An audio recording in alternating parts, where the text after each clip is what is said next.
And there was a massive swell came. We really had no idea where to go, no idea where it was. No one did. We don't know if we go that way and turn right to there, but then we don't want to go there. We want to get to there. So if we're in between, we know if we're in between there. Like that's how it is. And yeah, we know. Poison is up there, but. So when we couldn't go any further with four-wheel drives, we launched the skis, just went exploring, and after about an hour and a half... We was that lucky. How close are we here? There's full of seals on the island, big albino dolphins. It's hectic out there, bruh. We found this wave about 2 kilometres out in the ocean, just huge and just going...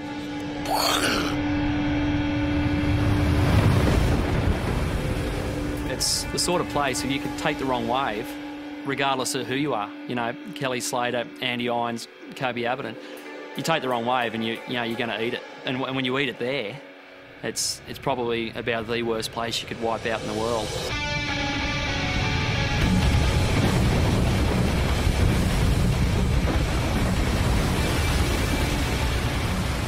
I can't describe it much, but it's barely surfboarders, you know, and that's given it a compliment. It's just so heavy and thick and big and shallow and dangerous. It's not much more a wave could be that's any heavier or more dangerous. I mean, that coastline is really known for its sharks, white pointers in particular.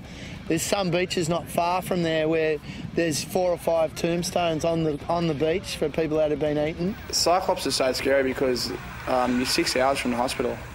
A 4-hour car ride and a 2-hour jet ski ride.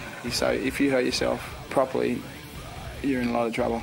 Through, you know, the natural selection, there's only going to be a handful of guys that are going to be able to do it anyway. You've generally got to be a pretty red-hot surfer to start with, to be able to ride this stuff. But probably the other thing is, you know, the mental aptitude. You've got to have a brain that will allow you to take off on a wave like that. And that's where these guys differ a lot from most average surfers.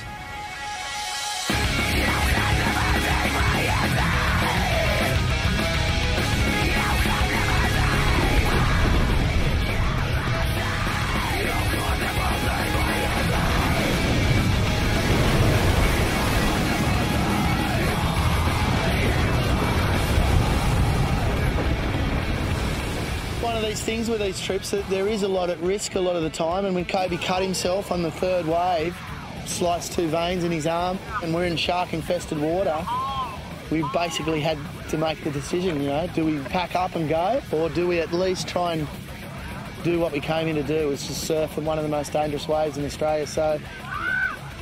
There's gotta be fucking 10 great ones here in 5 seconds, bro. Let's make under ourselves, man. You can, let's go.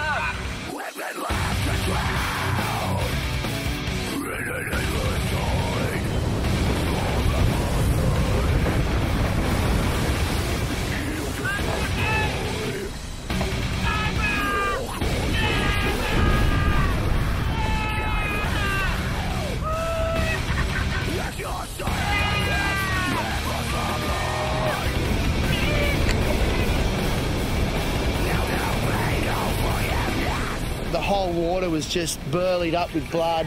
We didn't see any sharks, but they were definitely there. And the wave was so shallow and so dangerous that you couldn't wear a leash to your board because that would drag you over onto the rocks and over onto the reef.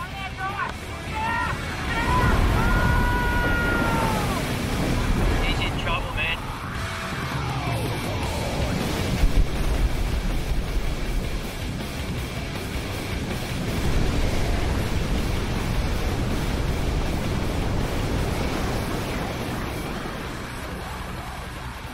Oh, Beef's got the hell. You got that, alright. Beef's got the first aid kit, but we'll get a towel around that now so don't get blood all over. No, don't, bro. The best part of our lifestyle is that adrenaline part of it, you know, where it is an adventure.